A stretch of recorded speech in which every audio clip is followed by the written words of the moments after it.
Welcome back, Motorheads. Today we visit Desert Valley Auto Parts in Casa Grande, Arizona. So sit back, let's take a stroll and see what we can get ourselves into and see what kind of gems we can find.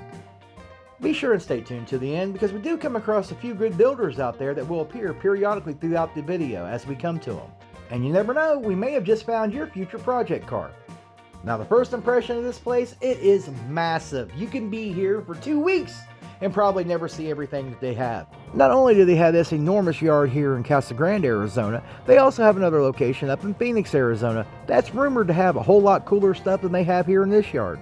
Even though most of this yard has been picked over a lot, they still have some pretty cool ones here, like this old shoebox.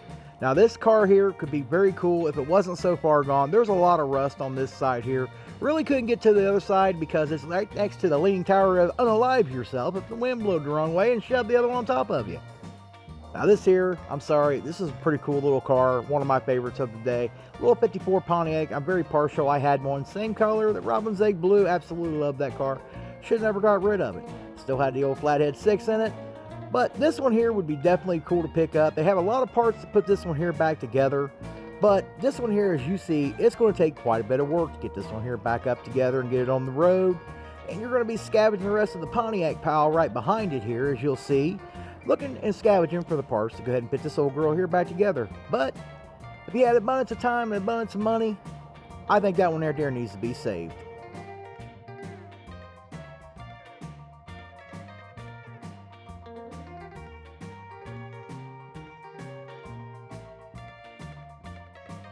Now this one here is one of their builders, a little 64 Mercury. Not a fan of the color pink, but this is actually a pretty nice car. It's pretty straight, there is some mud in it, and there is a little bit of rust issues. But overall, it's not that bad of a car. This is one definitely that should be picked up and saved. The car does seem to be fairly complete. I mean, it definitely has its interior, gonna need a lot of love, of course. Now, I did actually get a price on this car here. Sit down, buckle up, because they want $7,500 for this car. Now, no matter how much I like this, I think it's a very cool car, and I definitely think it's one that needs to be saved. I still think that $7,500 price tag is a bit much. I mean, it is a cool car. Maybe I'm wrong. Now, I would love to take this home, but I damn sure ain't going to take it home for no $7,500. I'll tell you that right now. But what about you guys? What do you think of this old Mercury here? Leave it in the comments. This is a very cool place to visit. If you like old cars, you like classics, you like just looking at cars in various state of decay, and even looking for that, just that little right trinket for your personal project, this is definitely a place to go check because they probably do have some of those little doodads if it hasn't been picked over already. But like I said, you will be here forever looking for these parts. But if you're a true gearhead, this is like going to Children's Palace. This is like Chuck E. Cheese for the adult person, any car person anyway. You know, just seeing the history of the cars, you know, and recollecting some of the cars you may or may not have had in the past, or your father had, your mother had, you know, it's definitely a very cool trip down memory lane, just checking out, even though they're kind of boogered up, you know, well, that one there's a little bit more boogered than the rest. Looks like King Kong done tore into that damn thing. He must have had some num-nums or some bananas in there or something.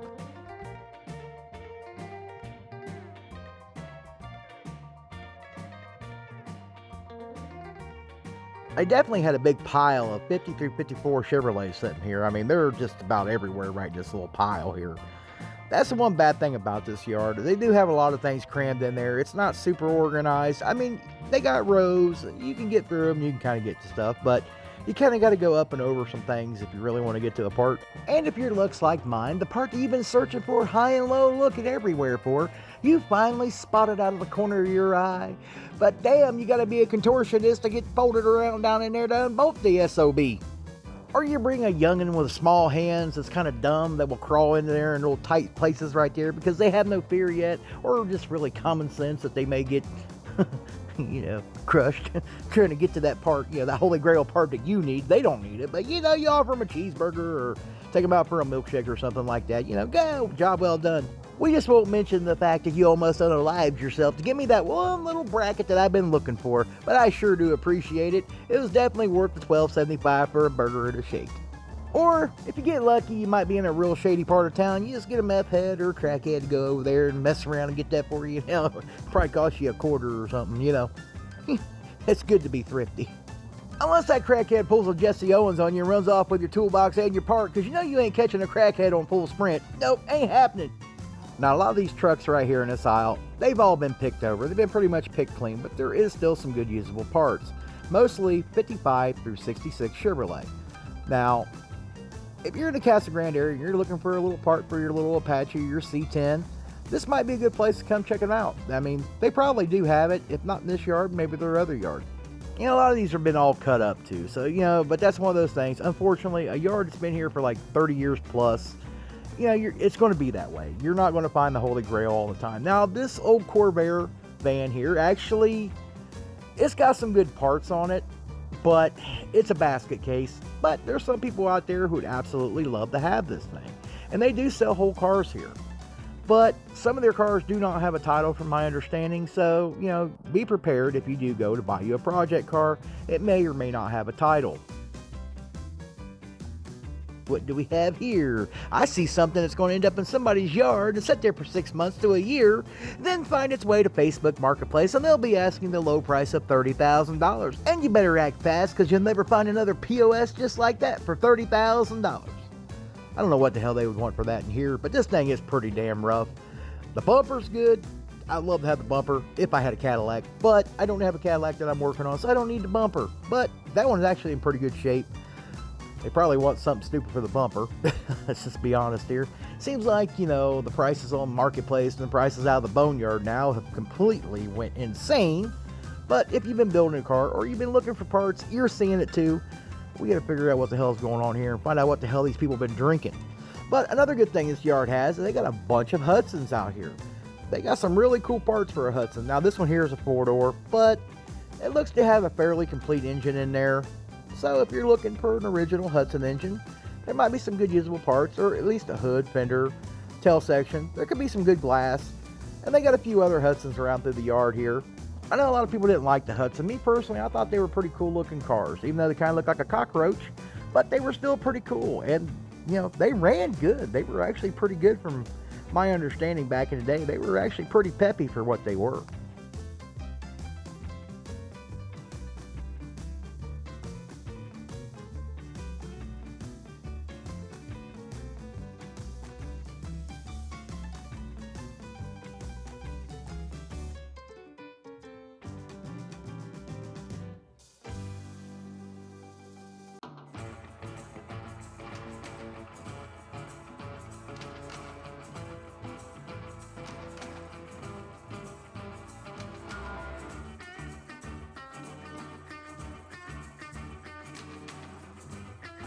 Here's a pretty cool little Plymouth. I'm not really a Mopar person, but this one here is actually a factory convertible.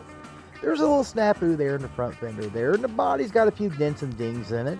But overall, it seems to be fairly complete. It does not have its full interior, but, you know, that's something you could find out of one of these other ones around here. I'm certain they probably got one here that does have a full interior in it, at least the frames, or you can just build your own custom interior. But this one here would definitely be one I think is worth saving as well, because it's got good glass, the windshield's good, it's got all the armatures for the top, the body doesn't seem to be in terrible condition. Like I said, it's overall a pretty decent one to pick up and build if you're into the Mopars or you just want you an old 50s convertible.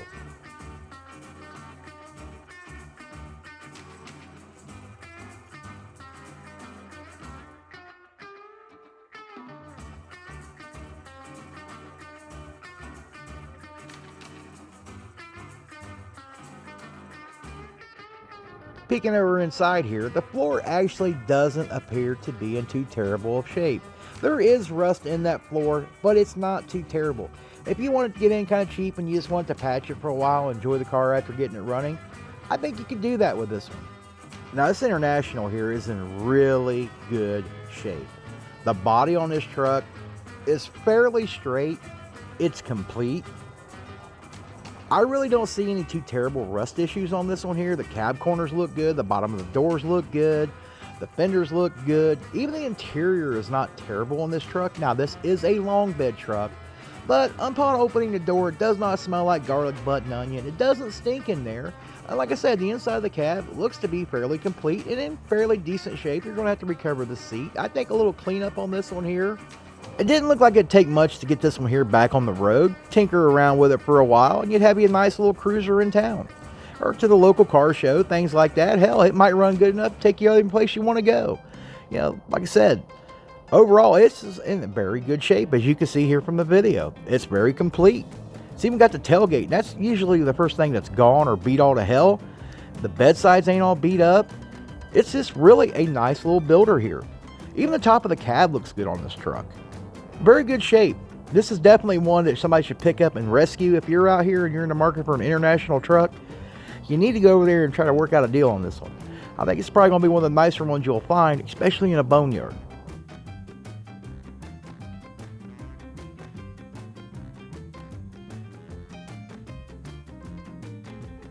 Here we got another cool builder there I found in the yard there. This one here is the old big V6 GMC. This one here is somewhere between a 64 through 66. I couldn't find the actual year on it. I couldn't get around to the door. On the driver's side, check VIN number to see what year it was, 100%. But this one here does not have the engine in it anymore, so that kind of sucks if you're looking for the original V6 that would belong down inside this truck. But overall, this truck here is not in bad condition either. The inner fender wells didn't look terrible. Hell, the truck itself doesn't look terrible at all. The hood, it's got a little bit of Bondo right there on the left corner, just above the turn signal indicator right there. You see it. It does have a little snafu there in the passenger door. It is an 8-foot bed. I can't see the condition of the bed's floor because they got all the hoods and stuff crammed in there, and I can't get behind it to check out the tailgate. But this is a big back window truck, which is pretty cool to see. The interior of this one here doesn't look too terrible either. And once again, it doesn't stink. It doesn't really smell of anything. I mean, I would expect it's something to come out there and slap me in the face, but it's not. And this one here does have some under dash AC in this truck as well. If you're handy, you might be able to rebuild that and keep that original unit as a conversation piece. But overall, I don't think this is too terrible a truck. Now, right there above the driver door on the roof, there is some rust inside there. So I'm sure it's been leaking for a few years, which I'm sure everything leaks on this damn truck if you get it in the right rainstorm. It's been in the desert, it's a desert truck. I'm sure all the weather stripping is toast. But the good thing is, a lot of the body parts on this truck here, they repop these things, so you can pretty much get every panel for this truck. I think this one here is definitely worth saving. I don't know what they wanted for this. I couldn't track the guy down to get a price on this one here. So this was definitely one you'll have to call about if you're interested in it. But still a very cool truck. Here we got some very cool little Buick. Somebody has definitely put some body work and spent some time on this car. There's a couple dents I'm sure it probably received being here in the boneyard. But overall, this car is fairly complete from what I can see. It's definitely missing some bumper, some ornament, but they may be in the trunk. I don't know. I couldn't get in there. It is missing the top of the dash. But overall, the body on this car, you definitely want to walk around and check it with a magnet, see how much fills in this car. But whoever did the body work did a halfway decent job. It does have the rear seat in it. It does have the front seat. So you're ahead of the game there. Once again, it is missing the top of the dash, but I'm sure they probably have one inside, maybe even have door handles and any other portholes or whatever you might be missing on this car. But overall, I think this one here is one that needs to be saved also. Like I said, somebody definitely put some time into this one here, and the body looks fairly decent. There is a couple small dents you may or may not be able to see here on camera, but right here on top of this front right fender, you'll see a little dent right there, and possibly one or two little ones there in the quarter panel, but overall, not bad. Happy New Year, everybody. Have a safe New Year's Eve. Don't drink too much. That's all I got for you today. See you guys in the next one.